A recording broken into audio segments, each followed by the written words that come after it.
je m'appelle Papi Tamba. Je vous regarde droit dans les yeux. Je suis kabiliste dans l'âme, pas de la manière de Willy Bakonga, parce que je ne parle pas la bouche pleine. Je parle avec mon cœur. Si l'AFC était l'affaire du président Kabila Jean-Pierre, je serais là-bas. Je ne serai pas sur votre plateau. Je serai peut-être à Rutshuru, à mieux organiser les tournois, parce que je suis un spécialiste dans l'organisation des tournois. Je serai là-bas. Si je suis à Kin, c'est là où le président Kabila combat et c'est là où je suis avec ceux qui combattent pour le compte du président Kabila. Peut-être que Fatih n'a pas mesuré la portée de ses propos. Aujourd'hui, en avançant cela parce que, croyant à la veille du sommet de la SADC, en disant cela, ça va mettre le président Kabila dans une position inconfortable avec le président de la SADC, tout ça. Non, le monde a déjà largement évolué. Donc, les dire ne va pas entacher l'image du président Kabila vis-à-vis de ses amis de la SADC. Parce que ça a été dit à la veille de l'ouverture du sommet de la SADC. Les gens ne doivent pas penser que peut-être, je ne suis pas dans la tête de Fatih, mais peut-être c'était calculé. Sauf qu'il a tapé à côté.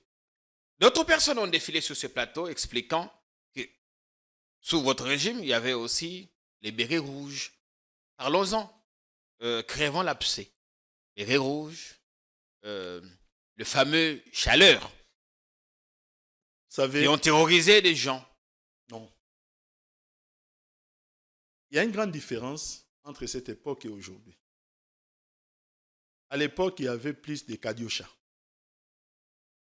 On attribuait au groupe appelé Bérets Rouges des faits qu'ils ne commettaient pas.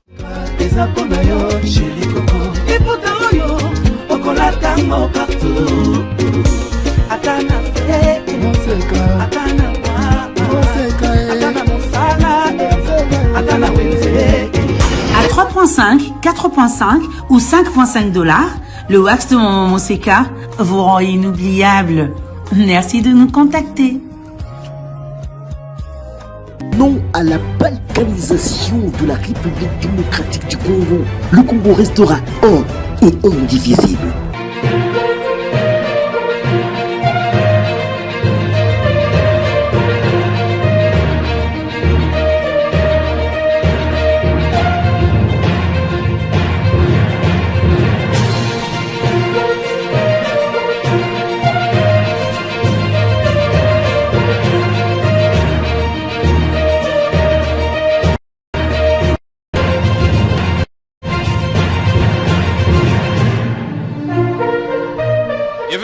Sur notre chaîne,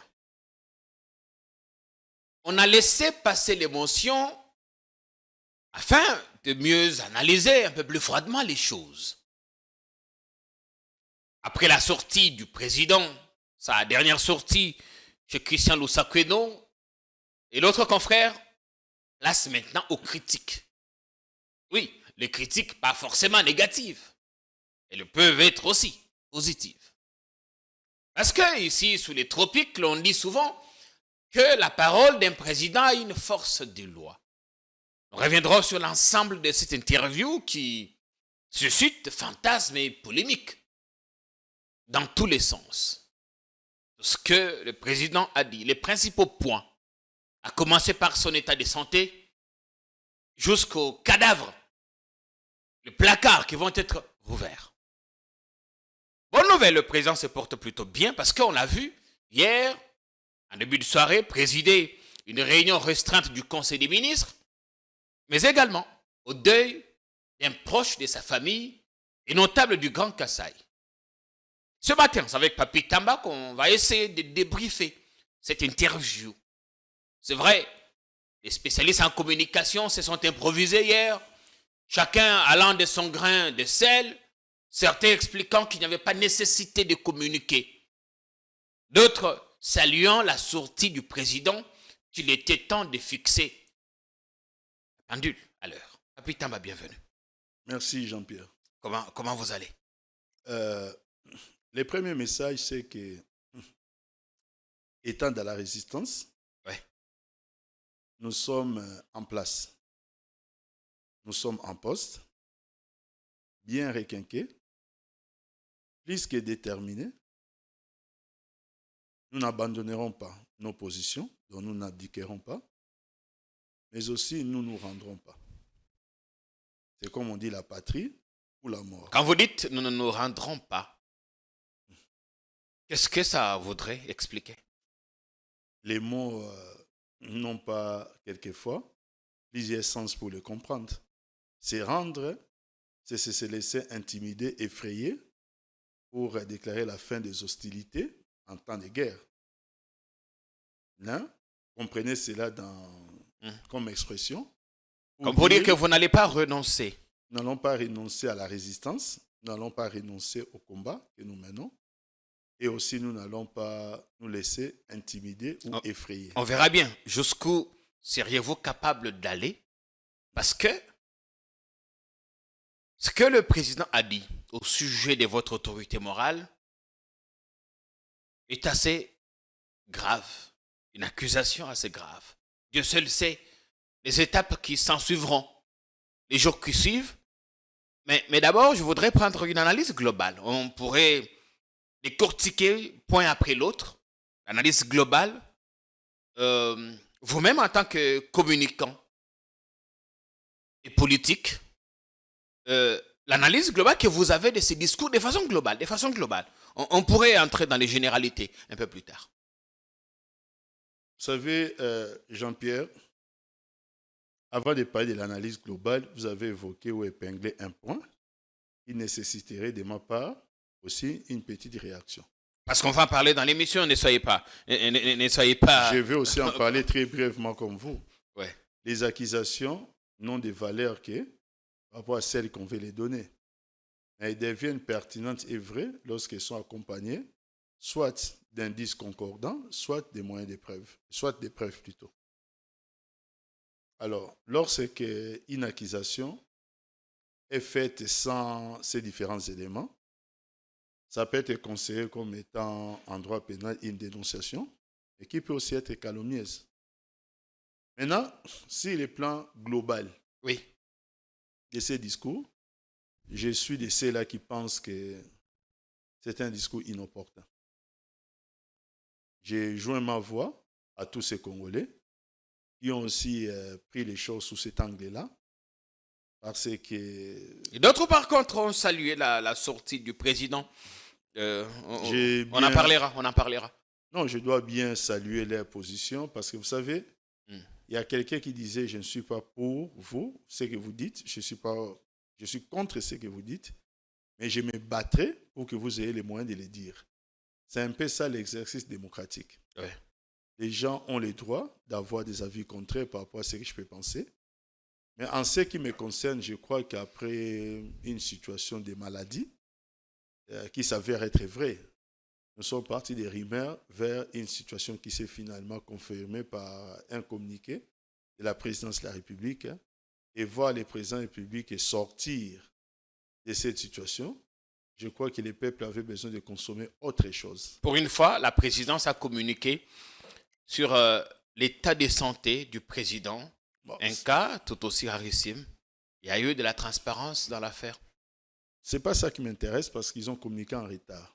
À cela ne tienne. Le plus important, c'est que l'opinion ait été tenue et informée. Il aurait fallu normalement que ce soit eux qui fixent l'opinion et non pas qu'ils viennent soit arranger les choses pour corriger ce que l'opinion avait pensé. Mais, comme je viens de le dire, qu'à cela ne tienne, le plus important est qu'il se porte en bonne santé. Ah oui, il a dit lui-même, il est requinqué, il est d'attaque, comme il a dit lui-même. Il ne devrait pas être d'attaque. Nous sommes des humains. Chaque fois que nous tombons malades, je vais avoir 56 ans, je suis tombé malade plusieurs fois de ma vie, dans ma vie plutôt. Et quand je sors d'une maladie, on me demande, on m'instruit pour avoir un petit repos. Oui, mais là, c'est quand on est citoyen lambda, non pas quand on est président de la République. Et de quel pays? D'un pays sous-continent, avec tout ce qu'on a comme enjeu, comme défi, comme problème. On ne reste pas au lit. Diriger ces pays, je ne dis pas rester au lit, mais on doit pas être d'attaque. Attaquer qui et pourquoi? On doit seulement gérer les choses sereinement. Quand on dit d'attaque, ça peut être une expression comme pour dire que ben, je suis là, requinqué du haut de ma forme, en quelque sorte. Il faut voir les mots qui ont accompagné ça. C'est dans cette même interview. Et nous allons faire ceci, nous allons faire cela, que tel et ceci, tel et cela. On sait comprendre ce que veut dire être d'attaque. Maintenant, moi, je suis de ceux-là aussi, permettez-moi encore de répéter cette expression. Oui. Je suis de ceux-là qui pensent que nous ne sommes que des hommes. Nous ne sommes que des humains, c'est-à-dire avec nos faiblesses, nos limites, nos forces et nos qualités aussi. Il faut juste considérer qu'en étant des hommes, nous avons aussi en face de nous d'autres personnes qui sont aussi des hommes comme nous. Alors, moi, je ne voudrais pas commencer à attaquer des gens sans aucune raison parce que ces gens que j'attaque ont aussi la possibilité de m'attaquer. À quoi servirait un duel entre moi et mes semblables? Ça ne servira à rien. D'abord, vous avez dit quelque chose de très important, parce que le plus important, c'est que le président soit en bonne santé et qu'il soit de retour pour voir qu'il est d'attaque. Et qui s'occupe du quotidien des Congolais avec des problèmes qui nous préoccupent. Oui, pour voir qu'il est d'attaque, il a présidé un conseil des ministres restreint. Il était à un deuil. Parce qu'effectivement, on a vu dans l'émission de Christian Lousakweno, à l'arrivée du président, il avait une canne. La petite vidéo a fait le tour du web hier, dans l'après-midi. Mais le même jour, on l'a vu, les deux pieds sur terre, déposer une gerbe de fleurs en hommage à un notable Kassaïen décédé, ce qui nous rassure sur son état de santé. Même si il pourrait encore avoir besoin d'un petit repos, il a dit lui-même. Jean-Pierre, vous parlez d'un conseil des ministres restreint. Oui. Ça veut tout simplement dire qu'il y a un changement d'attitude. Il y a un changement de comportement. Il est en voyage, il est revenu. Normal qu'il se concerte vite fait avec quelques ministres sectoriels selon le besoin, en attendant peut-être la grande réunion de demain. Est-ce que c'est la première fois que les présidents publics se déplacent? C'est la première fois aussi que j'entends les termes conseil des ministres restreints. Moi, je ne vais pas polémiquer sur les choses des bas étages. D'accord. Moi, c'est que je veux tout simplement que nous puissions tous comprendre et que nous ne sommes que des hommes. Bien. Il ne faut pas faire des choses de façon surnaturelle ou de façon exagérée parce que chaque homme sur la terre, Fatih compris, a ses limites. Les limites, c'est Dieu qui nous les assigne. Bien évidemment, le corps, de temps en temps, avec ses caprices, on peut tomber malade, se relever. Ici, dans l'émission, nous réitérons nos vœux de prompt rétablissement à notre président. La question sur le quotidien des Congolais, sur l'amélioration des conditions de vie. Quand on demande au président le contexte dans lequel nous sommes, avec le panier de la ménagère qui est ce qu'il est, l'inflation, n'en parlons pas, la surchauffe sur le marché. Le président répond avec assurance qu'il faudrait qu'on lui fasse confiance. Et ceux qui disent qu'il s'est écarté de la lignée de son père, ou de ce qu'on appelle le peuple d'abord, ne doivent pas tirer des conclusions hâtives, ça c'est mon commentaire, qu'ils attendent 2028 pour les juger. Parce que l'équipe vient à peine de se mettre en place. Le gouvernement Soumino n'a pas plus de 2 mois. Les choses vont s'améliorer. Cette assurance du président Papi Tamba vous rassure-t-elle? Ou qu'est-ce que vous pensez de sa réponse à cette question? Non, ça ne me rassure pas, mais ça me fait peur. Ça me fait plutôt peur. Fatih n'est plus en campagne. Il n'est plus en campagne, mais deuxièmement, il ne doit pas perdre de vue qu'il est à la tête de notre pays depuis le 24 janvier 2019.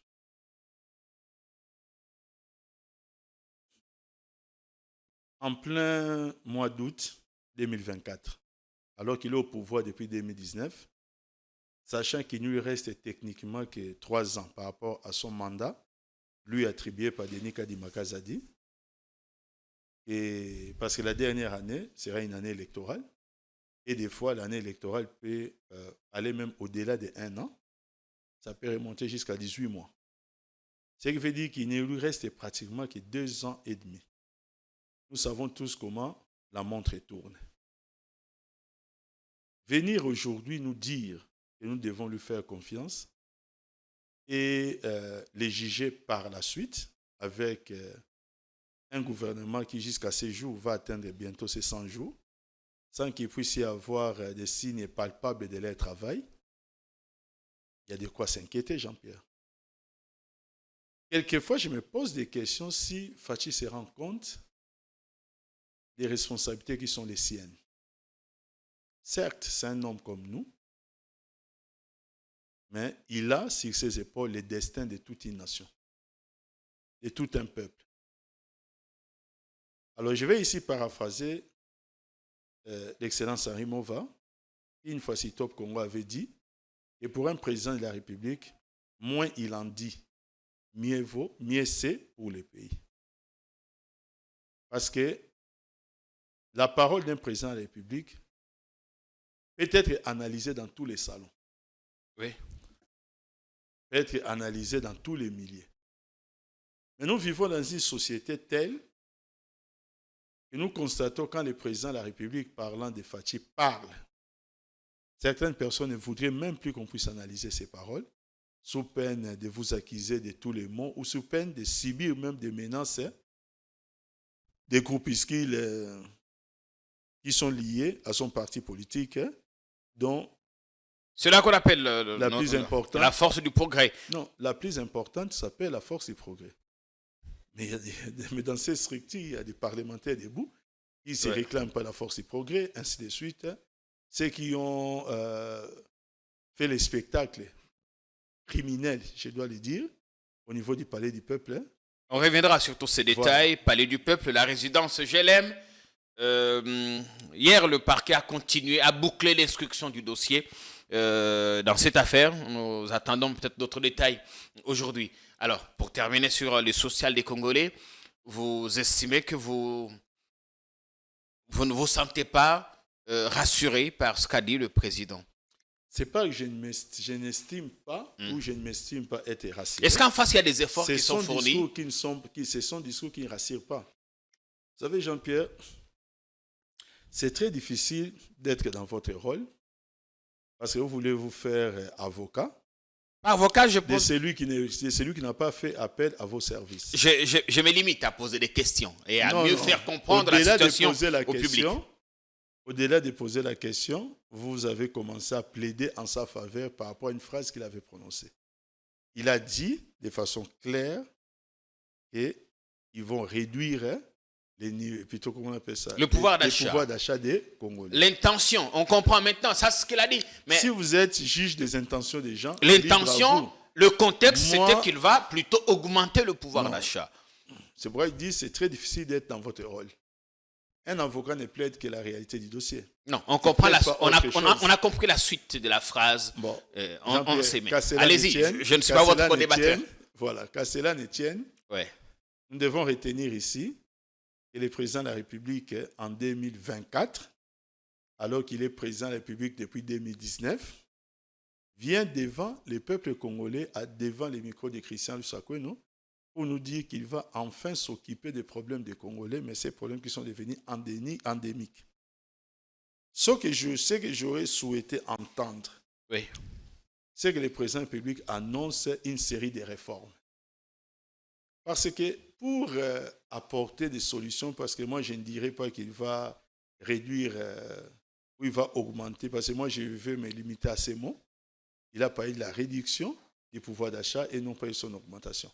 Alors, mais s'il fallait parler de l'augmentation du pouvoir d'achat, cela ne peut faire suite qu'à une série de réformes et de mesures qui doivent être prises, qui c'est sur base de ces réformes que nous pourrions apporter un jugement de valeur par rapport à tout ce qu'il a déclaré. Mais Jean-Pierre, depuis janvier 2019 jusqu'à ces jours, aucune réforme substantielle menée sous la gouverne de Fachi qui va ou qui tend vers le soulagement de la misère de la population. Aucune réforme. Moi, je me rappellerai du discours du président Joseph Kabila du 20 décembre 2011, lorsqu'il devait faire son discours d'investiture. Il avait déclaré que, en ce qui concerne notre... parce que nous devons passer de 11 à 26 provinces, Oui. mais pour résoudre des problèmes au niveau des nouvelles provinces et surtout les provinces minières, pour réduire la pauvreté, il avait parlé du nouveau code minier, une réforme qu'il a mise en place qui lui a pris 6 ans. Il avait parlé de la loi sur la sous-traitance. Et par rapport à notre armée, il avait aussi annoncé des réformes qui passaient par une série de mesures. Les débats s'est porté sur les mesures annoncées et les débats s'est poursuivi avec leur mise en application. Aujourd'hui, maintenant, avec Fachi, on va commencer les débats par où? Si aujourd'hui, je suis en face des fatigants, et non, le président public a dit qu'il va réduire les niveaux, les pouvoirs d'achat des Congolais. Maintenant, commençons à débattre quant à comment va-t-il procéder. Le débat va commencer par où? Bien, le message est passé. Merci beaucoup. Merci à tous ceux qui nous rejoignent à l'instant. Merci pour ceux qui vont s'abonner sur notre chaîne après cette émission. Vous vous rendez sans doute compte que c'est le canal qu'il vous faut pour avoir le meilleur décryptage de l'actu. Allez au-delà, parce qu'ici, nous aimons bien le détail. Merci beaucoup. On espère que vous passez du bon temps de télé. La question sur les détournements, là aussi, est devenue endémique. Quand on pose la question au président sur ce qu'on fait des présumés détourneurs, qui sont dénoncés par des rapports de l'IGF et tout ça, et que la justice ne fait rien, le président sort quelque chose de très important. Il dit, la justice doit faire son boulot, mais il faut pas en faire des trop avec les réseaux sociaux qui peuvent gratuitement vilipender quelqu'un, nuire à son image, ternir son image, parfois pour rien. Là où certains attendaient peut-être des condamnations fermes sur l'affaire Nicolas Kazadi, lampadaire, forage, le président a tout de même salué le travail impressionnant fait par Nicolas, dont, disait-il, l'honneur est aujourd'hui jeté en pâture par les réseaux sociaux. Il ajoute, j'ai fini ma question par là, que lui-même ne peut pas se permettre de se réveiller un matin, salir la réputation de quelqu'un, même si c'est son pire ennemi. Votre réponse à cette question? Est-ce que quand on est sur votre plateau, Jean-Pierre, a-t-on le droit de parler librement et de répondre librement à vos questions? Vous êtes libre, Papi Tamba, allez-y. C'est de la bouche de Fachi que j'ai appris par le passé les accusations les plus affreuses contre la famille Kabila, relayées dans les réseaux sociaux. Genre, pour les passeports, l'impression des passeports, c'est sa famille. Genre, il y a certaines taxes. Bref, tout ça est répertorié dans les réseaux sociaux, vous pouvez les suivre. Il a dit qu'avant de dire les choses, il s'assure qu'il a tous les détails possibles. Donc, pour ne pas saper l'image de quelqu'un, le jeter en pâture. Non. C'est une façon de dire que cette tendance à se découvrir, une fois qu'on est passé de l'autre côté de la barrière, prouve un manque d'honnêteté dans le jugement des faits. Hier, j'ai été au pouvoir, du côté du pouvoir. Aujourd'hui, je suis du côté de la résistance. Mais mon discours n'a pas changé. Ce que j'ai dénoncé hier, je continue à les dénoncer aujourd'hui. Je n'ai jamais diffamé qui que ce soit. Je ne me suis jamais porté dans de fausses accusations contre qui que ce soit, tout en étant du côté du pouvoir et du côté de l'opposition. Des gens qui changent Kazakh, suivant qu'ils ont changé de côté, je ne crois pas trop à l'honnêteté de leurs paroles. Je pense que sur ces points précis, Fachi peut en faire partie. Pour ce qui est de Nicolas Kazadi, On n'a pas parlé que de lui, de tous les autres détourneurs présumés.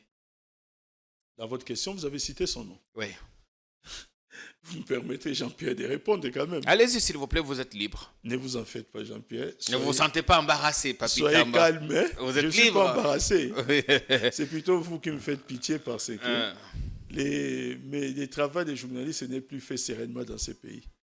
Et des fois, ça nous fait mal. Nous faisons ce que nous pouvons dans le contexte qui est le nôtre. Et vous le faites plus sereinement. On fait ce qu'on peut, merci. Mais vous le faites plus sereinement. Le plus important, c'est nous adapter. Merci bien. Ouais.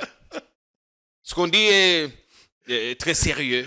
Jean-Pierre. Votre réponse au sujet de Nicolas. Non, Jean-Pierre. Les faits sur Nicolas Kazadi sont d'abord étayés dans un rapport.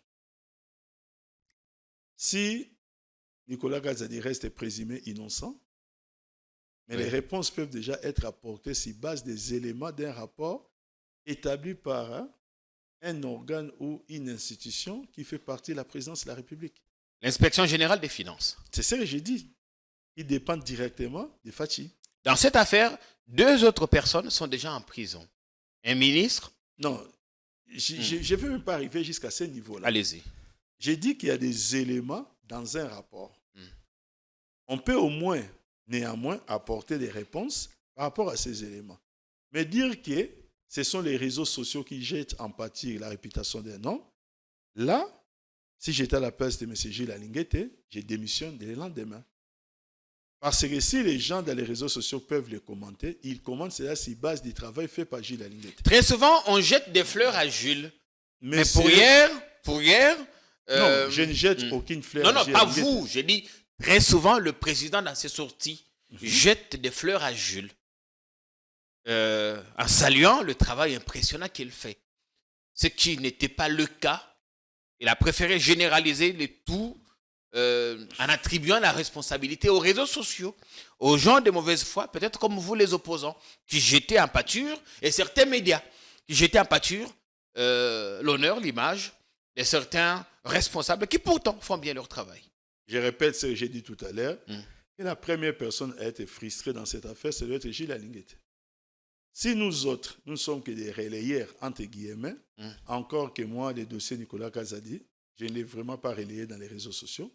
Pour la simple et bonne raison, c'est que je crois, personnellement, c'est mon intime conviction, que la responsabilité en ce qui touche à ces dossiers va au-delà de sa personne. Les responsables qu'on peut attribuer à ça, moi, je pense, c'est mon intime conviction. Ne me posez pas de questions. Pourquoi? Je dis bien c'est mon intime conviction. On a compris, c'est votre avis. Voilà. Alors, je ne suis pas trop intéressé à ça parce que je sais qu'il ne fait que faire partie d'un maillon de la chaîne. Mais s'il faut les dédouaner, il ne faut pas parler des gens qui parlent des choses dans les réseaux sociaux. Il faut commencer par attaquer les rapports faits par quelqu'un qui est son auxiliaire, qui dépend de lui. Quelqu'un qui travaille à la présidence, qui dépend directement de la présidence de la République. Et cette personne s'appelle Gilles Alinguete. C'est pourquoi je suis en train de dire, ne serait-ce que, parce que dans ces pays, les gens n'ont plus le sens d'honneur.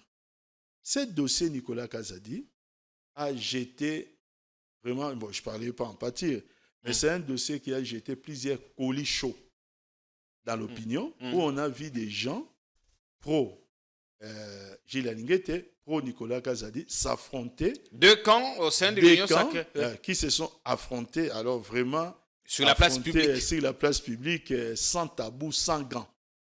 Et nous continuons à les voir jusqu'à aujourd'hui, même à travers, même dans les réseaux sociaux. C'est TikTok qu'on essaie de voir des gens. Alors, maintenant, Nicolas Kazadi, ça sort gagnant. Israël Moutoumbo dans tout ça. Il s'en sort gagnant. Vous qui avez mené l'enquête, Nous sommes bien Israël. obligés. Nous sommes bien On obligés vous a mis de dans les le lot des reconnaître. réseaux sociaux. Hein? Vous qui jetez en pâture l'image Nous des sommes bien officiels. obligés de les reconnaître. Comme aussi les ministres Constant Moutamba, je pense que son communiqué à ce jour ne peut plus figurer dans les archives de son ministère. Peut-être que ça doit se trouver quelque part à Gambela, où une maman peut-être vendrait des arachides en l'utilisant comme emballage. Mais le président n'a pas dit que Nicolas n'est pas coupable ou qu'il n'est pas innocent non plus. Il s'est limité à parler des réseaux sociaux, mais également à vanter le travail fait par Nicolas. Vous savez, Jean-Pierre, nous parlons tous français. Quand quelqu'un vient dire que vous êtes en train de jeter en pâture la réputation d'une personne, ça me rappelle la vice-ministre de la Justice et de l'Intérieur qui est venue dire dans un dossier judiciaire à cours d'instruction qu'il n'y a pas de préméditation. La personne qui conclut, parce que ça c'est une conclusion, Oui. vous vous rappellerez de votre cours de logique formelle, une phrase affirmative faite surtout par quelqu'un qui est investi d'un pouvoir, c'est un jugement. Il a apporté son jugement pour dire que telle personne, par rapport aux accusations qu'on veut formuler contre lui, on les jette en pâture, on jette en pâture sa dignité dans les réseaux sociaux. Ça veut tout simplement dire que les faits tels qu'ils sont présents dans les réseaux sociaux ne reflètent pas la vérité. Ça voudrait dire que c'est une... Il n'y a pas plusieurs interprétations à C'est faire. un soutien apporté à Nicolas, Mais tout à ce fait. qui pourrait limiter le travail des juges qui instruisent ces dossiers. Avant même d'en arriver au niveau des juges, moi, je demande à M. Gilles Alinguette d'avoir l'essence de l'honneur. Peut-être il n'y a pas pensé, mais après avoir suivi cette émission, il peut tout simplement déposer sa démission. C'est-à-dire qu'il nous a embrouillé avec un dossier pour jeter en pâture Nicolas Kazadi. Parce qu'il y a un autre Pourquoi dossier l'a-t-il dans fait? l'affaire Nicolas. Les gens, la presse l'a relayé suffisamment ces dernières 48 heures avec 1000 vestes. Et notre montage financier qui a été fait là-bas, il se passe tellement des choses, mais dans tous les cas, il revient seul au juge. Jean-Pierre, vous aussi, vous voulez jeter encore en pâture la réputation de Nicolas Kazadi avec un nouveau dossier encore. Non, ici, je parle de ce que la presse a relayé ces dernières 48 heures Je sais que en précisant qu'il n'est que... Je sais que vous avez compris l'essence de mon humour. Même si ce n'est pas vous qui posez des questions. Merci bien, Papi Tamba. Alors, du coup, on parlait des magistrats. La marge de manœuvre est réduite. Ça pourrait rappeler l'affaire Caméré, quand le président a dit que c'était un homme bien, sérieux, et qu'il avait un rôle à jouer. En ce moment-là, Caméré, condamné à 20 ans de prison, était en appel. Et on connaît tous la suite. Moi, je n'ai pas cette approche-là. Une des choses pour laquelle nous devons combattre, nous tous en tant que Congolais, et surtout pour ceux qui aspirent à des fonctions, soit exécutives, soit à n'importe quel niveau, c'est l'honneur. Les Congolais ne doivent pas perdre indéfiniment l'essence de l'honneur. Ce n'est pas parce qu'un président de la République il parle et vous devez oublier que vous êtes un pouvoir à part entière. Vous ne pouvez pas l'oublier. Je vais vous parler d'un cas de figure. Ça s'est passé en France. Dans une affaire de trafic international des drogues, une affaire très grave, où il y avait plusieurs personnes interpellées et mises en prison. C'était une grosse affaire. Cette affaire, à l'époque, Sarkozy, ministre de l'Intérieur, Chirac, président, ils en avaient fait vraiment un fonds de commerce et politique terrible pour parler de leur lutte contre les milliers. Mais les juges, saisis par un avocat au niveau de la chambre de conseil, à la cour au niveau de la chambre d'instruction, c'est-à-dire en appel, au niveau de l'instruction, parce que c'est ça un peu ça le système français. Alors, quand un juge avait saisi à la chambre d'instruction, avait saisi la chambre d'instruction plutôt, le juge a relevé un fait. Et lorsque le procureur de la République a été saisi de ces faits, cela a été limité à certaines matières. Mais quand, en son tour, il saisit le juge d'instruction, il a outrepassé l'acte de saisine. Et que cela avait tout simplement vicié la procédure. C'était une cause de nullité de toute la procédure. Les juges, en toute responsabilité, ont pris leurs décisions. Ils ont tout simplement cancellé les dossiers. Ils se sont prononcés pour la nullité de la procédure. Et tous les détenus, comme conséquence, étaient obligés d'être libérés. Ça fait un tollé au niveau du monde politique. Mais les juges se sont assumés. Si les juges congolais ne se battent pas eux-mêmes pour donner du prestige et de la valeur à leur pouvoir, qui reste un grand pouvoir, ou qui est même des faits, qui est même un grand pouvoir, dans ces cas, ils démissionnent tous. On ne doit pas indéfiniment perdre l'essence de l'honneur, Jean-Pierre. Merci bien. L'honneur, c'est notamment aussi savoir exercer sa profession avec responsabilité et ne pas permettre à ce qu'une tierce personne ou un tiers pouvoir vienne empiéter sur ce qui relève de votre compétence. Dans tous les cas, le président avait dit que notre justice était malade. Constant Mutamba, il y a quelques semaines, disait qu'il a pu trouver, après diagnostic, il a pu trouver la thérapie qui va être appliquée. Combien de temps cela prendra-t-il? Dieu seul sait. Sur la question, le volet sécuritaire, le président a été formel, droit dans ses bottes. Tant qu'il est président à la tête du Congo, il n'y aura jamais de discussion avec le M23. Il ne va pas négocier avec Kagame, mais il va parler avec lui. Il précise que le cessez-le-feu a été voulu, demandé par le Rwanda, par l'intermédiaire notamment de l'Angola et tout ça. C'est comme ça que nous l'avons accepté. Même si ce cessez-le-feu n'est pas aussi très très bien observé sur le terrain. Là encore, le Congo affiche sa position. On est formel. On ne négocie pas avec les terroristes. Papi Tamba, vous avez le temps pour répondre. 2 minutes. Jean-Pierre, des fois, pour répondre à certaines questions, on manque même des mots. Les négociations se font de façon directe, quelquefois de façon indirecte. Si ce que nous avons vu en Ouganda était un fake, les communiqués que nous avons vus dans les réseaux sociaux étaient des fakes, mais le fait de reconnaître que, pour des faits qu'on attribue à l'AFC sur le terrain, mais qu'on négocie avec les Rwandais qu'on présente comme les parrains de l'AFC, on négocie avec l'AFC de façon indirecte. C'est une négociation par procuration. Au moins, on a été formel. Quand même, on ne négocie pas avec l'AFC, on négocie pas avec Nanga, on ne négocie pas avec le M23, Jean-Pierre, mais plutôt avec leurs parrains. Je vais répéter ce que j'ai dit. Si ce que nous avons vu en Ouganda était un fake, c'est dont je doute, mais parce qu'ils nous sont présentés comme tel, il y a quelqu'un qui s'est rendu en difficulté par rapport à ça. Il est parti avec un ordre de mission, mais on nous dit que voilà, il a fait ça d'initiative. Il a été démis de ses fonctions. Voilà. L'abbé Jean Bosco Bahala. Alors, nous avons aussi vu des communiqués de la part de l'AFC dans les réseaux sociaux. Bon. On nous présente ça comme étant un fake, il n'y a pas de problème. Mais nous négocions avec les Rwandais et on considère les Rwandais comme étant les parrains de l'AFC parce que les Rwandais n'est pas directement sur un terrain. Même s'il a des troupes là-bas. Ça veut tout simplement dire que nous sommes en train de négocier avec l'AFC. Ce sont des négociations indirectes ou des négociations par procuration. Alors, ce n'est pas la peine de jouer au sophisme des génies.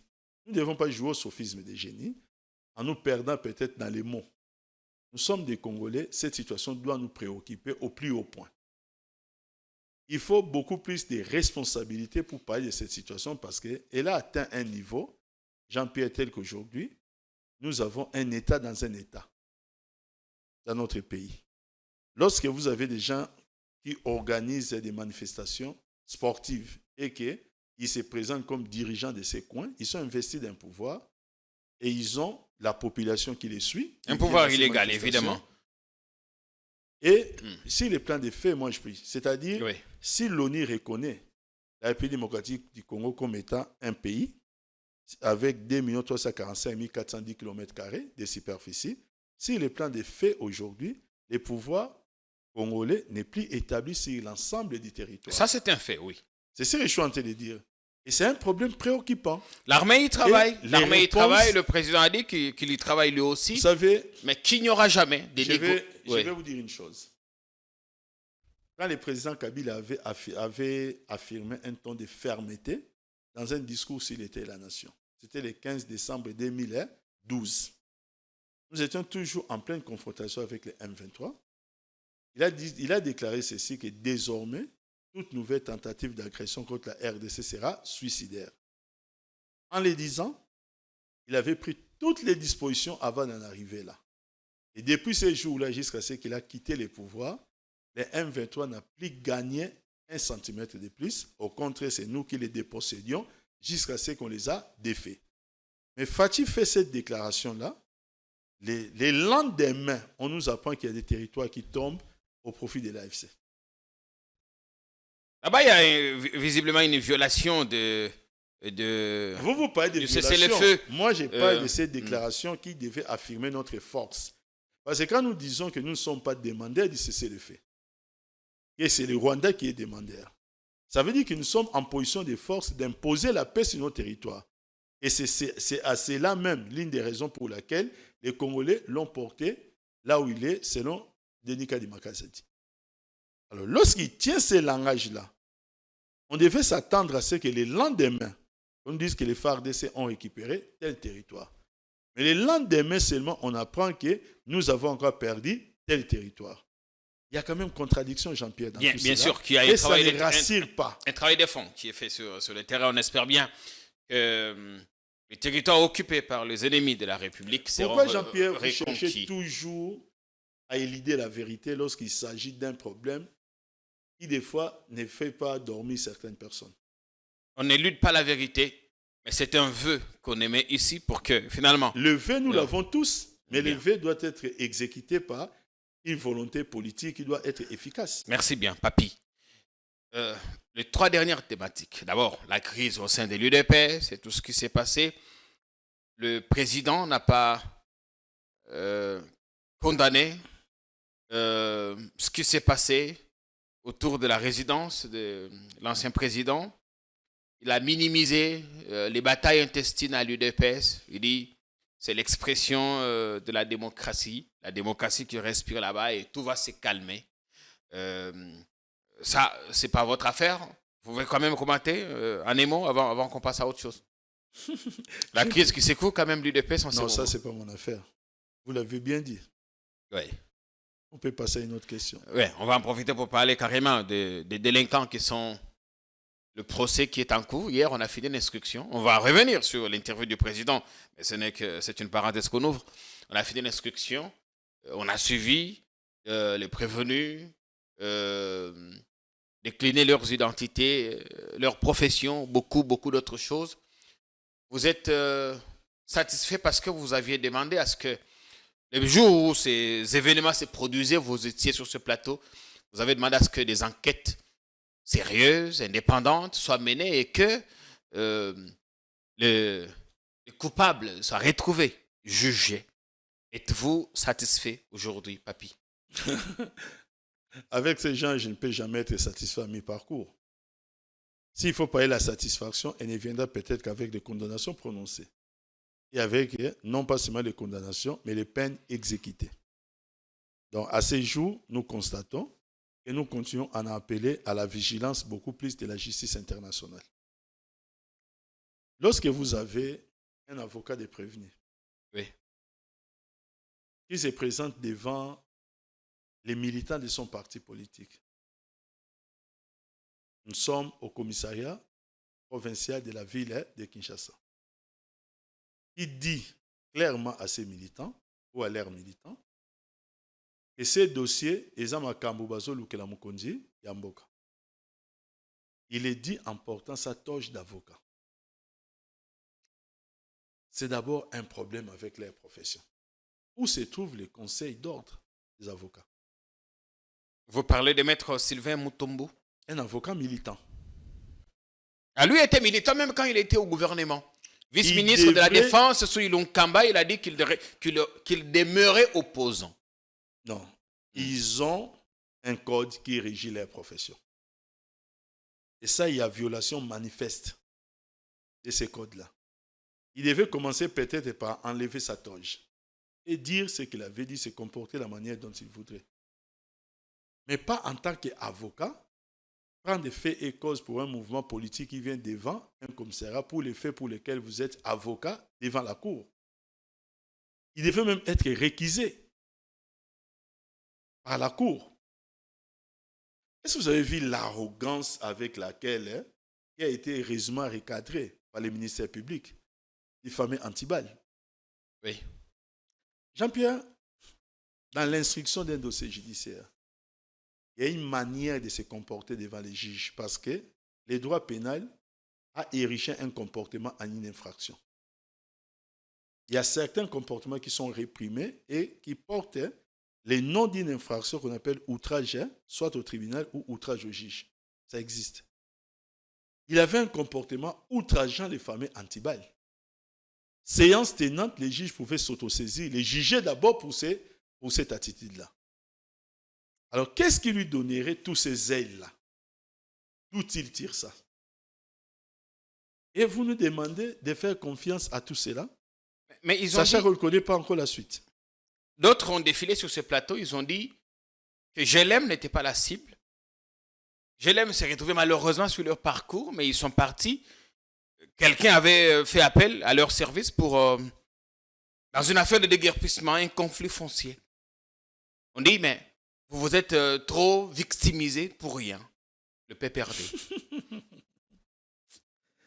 Jean-Pierre, les jours que vous irez quelque part où il y a une bergerie, ne cherchez pas à compter le nombre de troupeaux vous-même pour connaître les nombres.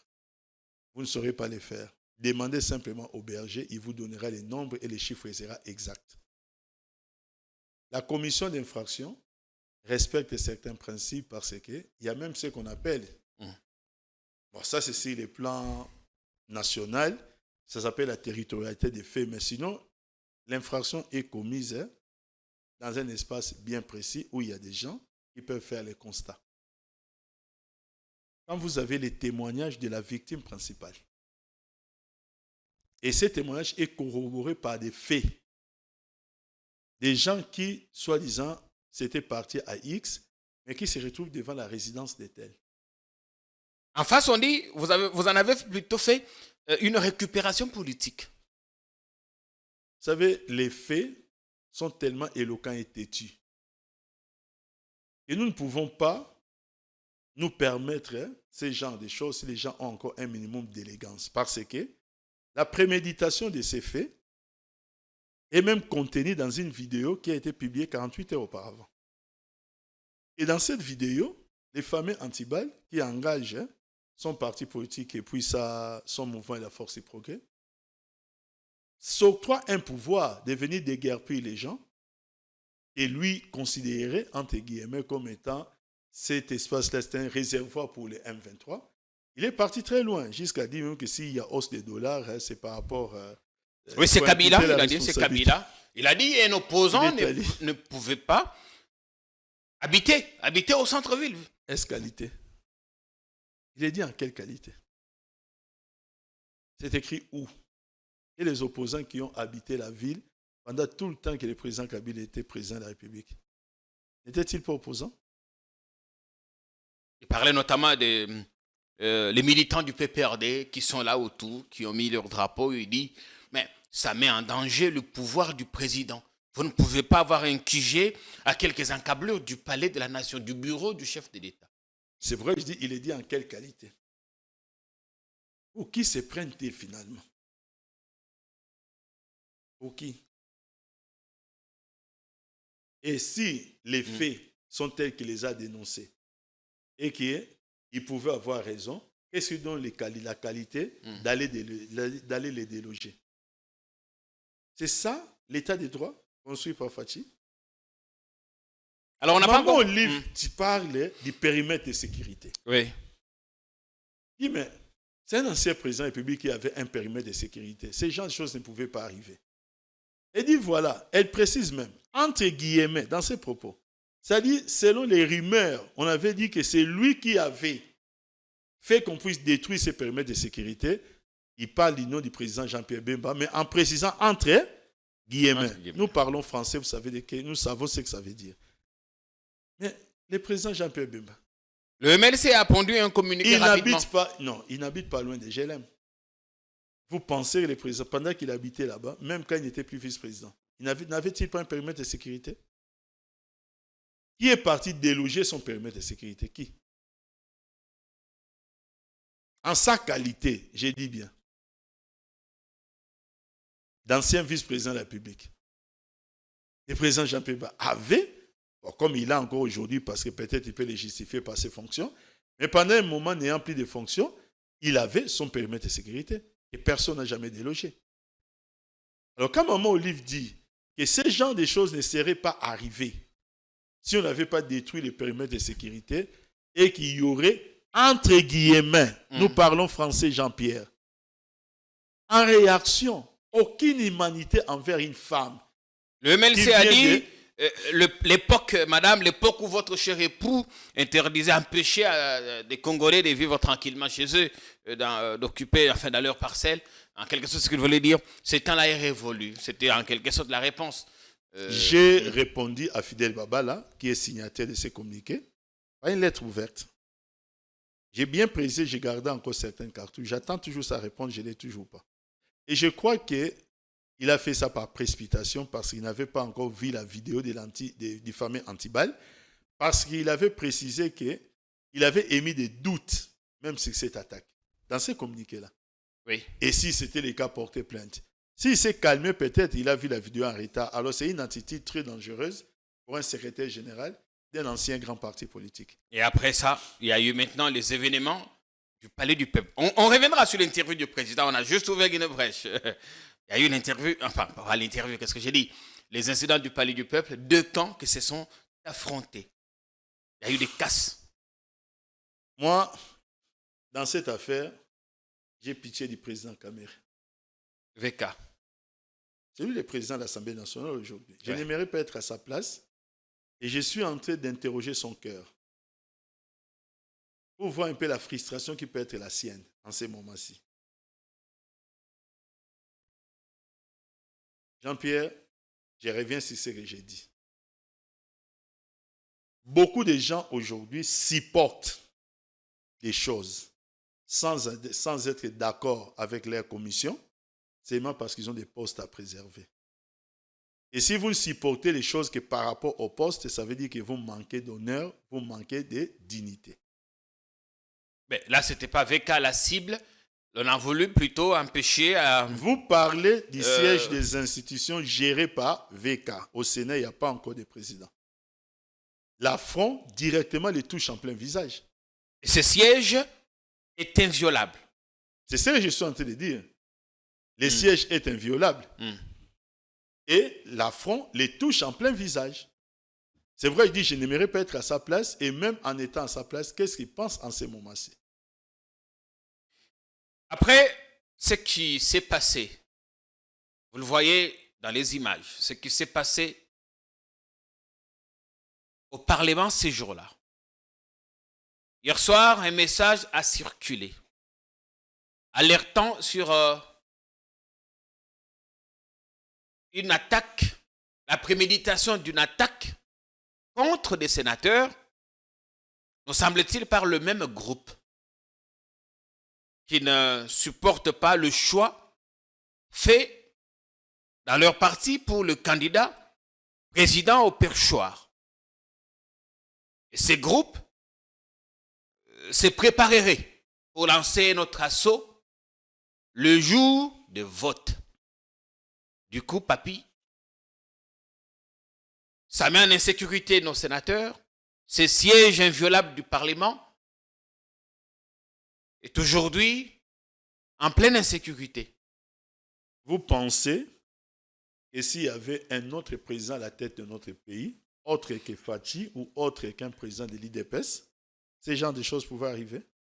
Ça ne s'est jamais produit dans l'histoire. Ça ne s'est jamais produit. Ah non, c'est arrivé avec Janine Mabunda, oui.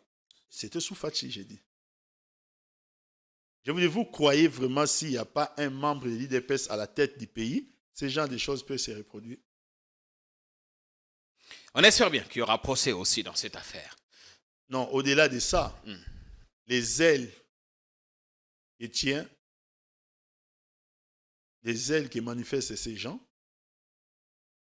nous laissent penser qu'il y a des machines souterraines. Des gens qui favorisent cela. Et c'est bien dommage. D'autres personnes ont défilé sur ce plateau expliquant que sous votre régime, il y avait aussi les bérets rouges. Parlons-en. Crevons l'abcès. Les bérets rouges. Le fameux chaleur. Vous savez, qui ont terrorisé des gens. non. Il y a une grande différence entre cette époque et aujourd'hui. À l'époque, il y avait plus de Kadiocha. on attribuait au groupe appelé Bérets Rouges des faits qu'ils ne commettaient pas. Les Bérets Rouges étaient un mouvement souverainiste. Nous vivions un moment où l'intégrité de notre pays était fortement menacée par une frange de la communauté internationale qui avait des relais sur le plan interne. Et les mouvements des Bérets Rouges, comme il en existe dans plusieurs pays, étaient des mouvements de riposte contre la communauté internationale pour montrer que nous sommes prêts à mourir pour notre pays. Vous ne les avez jamais vus installer des péages, chercher à déguerpir les gens, faire des choses que la force pourrait tenter de faire aujourd'hui. À une époque, ils ont affronté des manifestants qui étaient à l'église catholique. Ils ne les ont pas affrontés. Ils sont allés à leur tour. À leur tour aussi pour dire, voilà, puisque l'église est pour tout le monde, nous venons nous aussi prendre des parts à la messe. C'était la provoque, non? C'était pas la provoque. C'est-à-dire C'était que, une manière... enfin, ce que vous avez fait à une certaine époque, c'est fait aujourd'hui, peut-être de façon amplifiée. Non, ce n'est pas la même chose qu'on a faite. Ce n'est pas la même chose. Je vais vous expliquer, c'est un mouvement souverainiste. Vous croyez que lorsque, par exemple, l'Église catholique a octroyé plus de 40 000 iPhones aux gens, ça c'est venu vraiment de la caisse de l'Église catholique. On parlait des smartphones et non des iPhones. Bon, même smartphone, 40 000. Ce n'est pas rien, Jean-Pierre. Vous croyez que lorsque l'Église catholique s'est prêtée à certains... Il y a certains prélats de l'Église catholique qui sont presque passés aux aveux aujourd'hui pour reconnaître quand même leur tort. Surtout par rapport à la situation qui se présente aujourd'hui. Ce mouvement n'était pas un mouvement pour affronter. Moi-même, j'ai fait partie d'un groupe qu'on a appelé Jeunes catholiques. Et vous êtes allé manifester, déposer... On n'a pas manifesté, nous sommes juste allés déposer un mémorandum au nom apostolique. Pourquoi est-ce qu'on est arrivé à ce niveau-là? On est arrivé à ce niveau-là parce qu'on avait senti une certaine instrumentalisation de l'Église. Et aujourd'hui, plusieurs personnes les reconnaissent. Mais instrumentalisées par qui? Par des forces souterraines, mais qui voulaient jeter du trouble dans notre pays.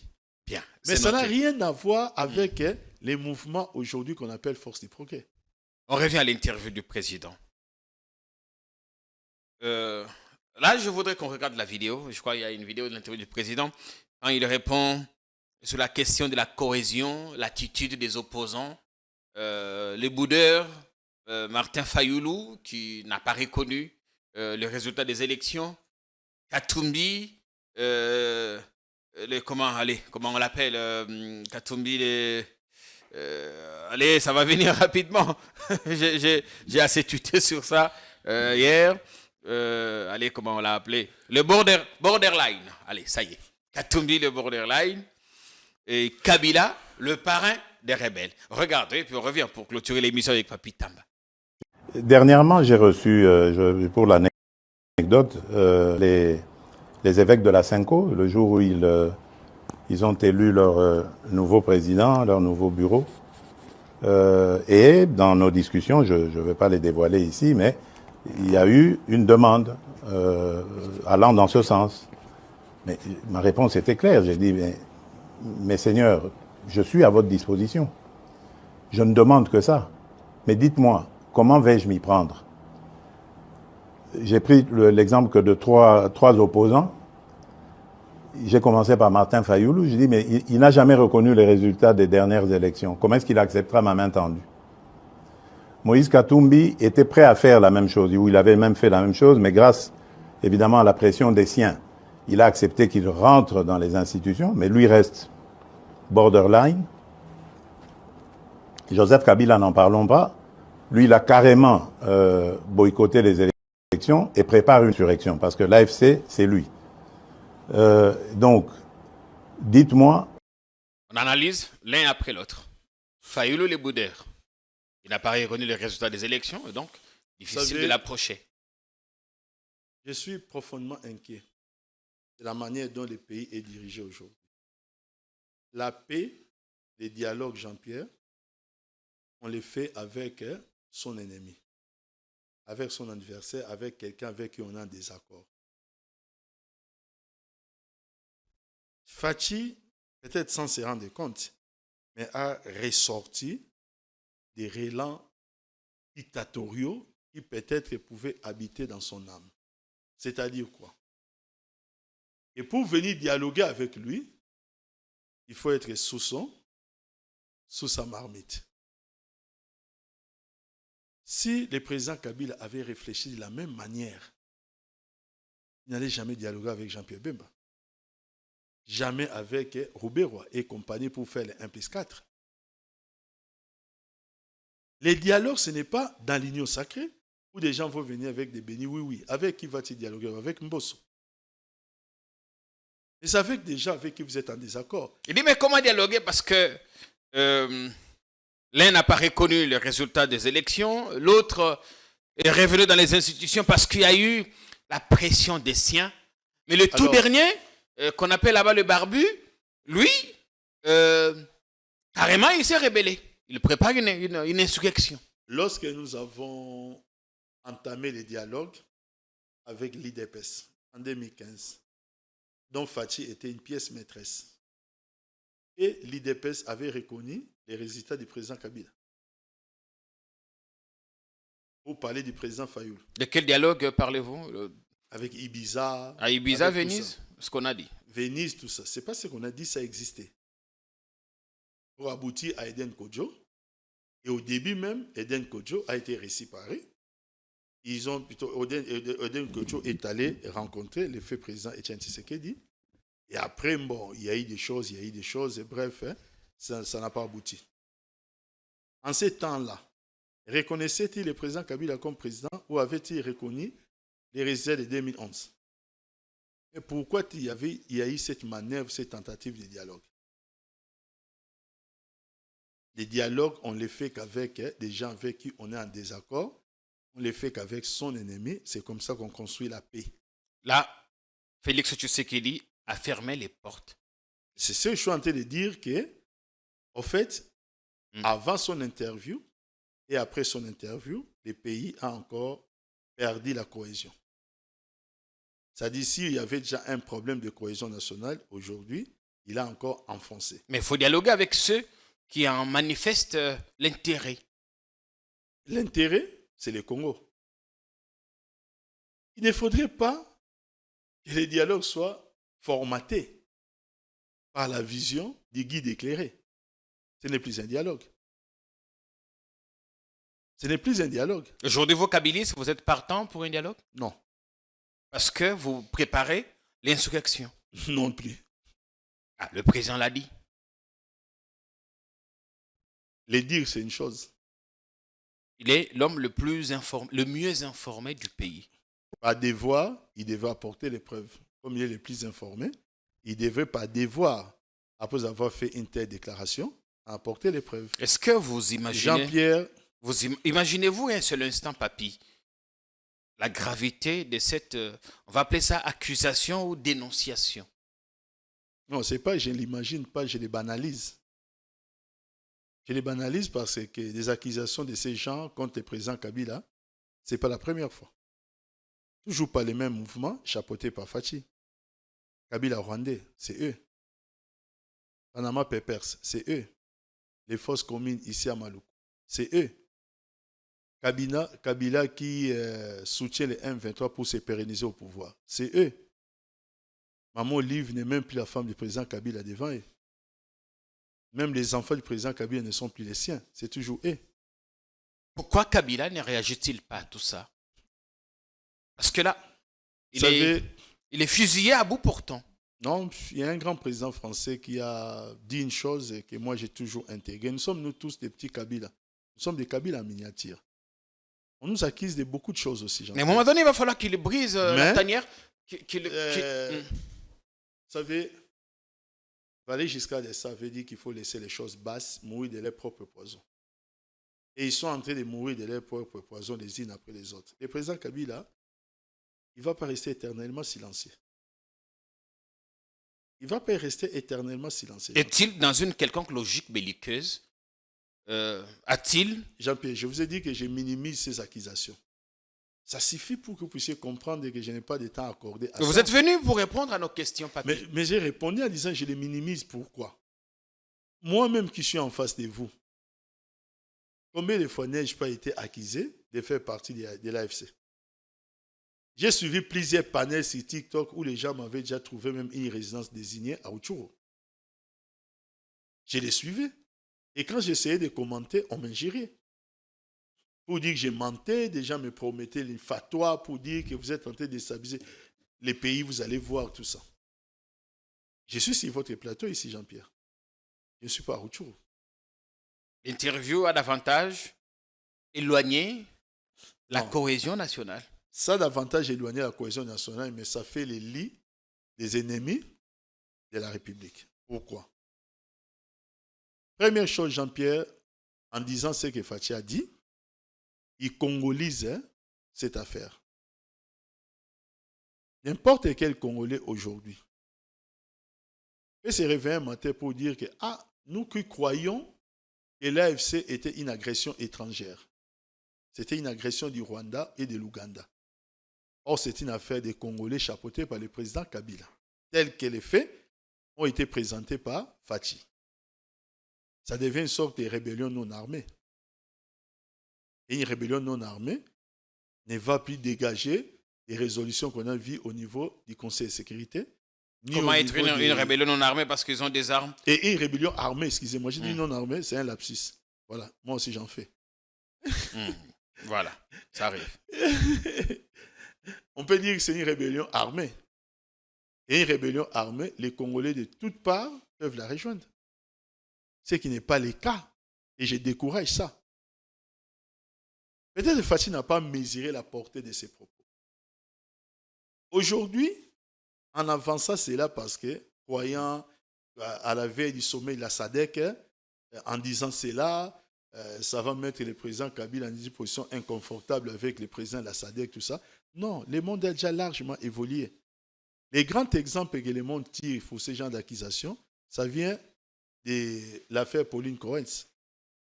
À l'époque, les Américains se sont permis, du haut de la tribu des Nations Unies, de produire des fausses preuves contre Saddam Hussein.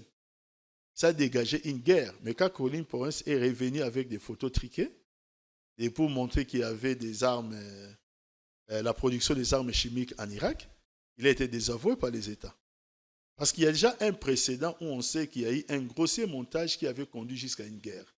Donc, les dires ne va pas entacher l'image du président Kabila vis-à-vis de ses amis la SADC. Parce que ça a été dit à la veille de l'ouverture du sommet de la SADC. Les gens ne doivent pas penser que peut-être que je ne suis pas dans la tête de Fachi, mais peut-être c'était calculé. Sauf qu'il a tapé à côté. Moi, Jean-Pierre, je m'appelle Papi Tamba. Je vous regarde droit dans les yeux. Je suis kabiliste dans l'âme, pas de la manière de Willy Bakonga, parce que je ne parle pas la bouche pleine. Je parle avec mon cœur.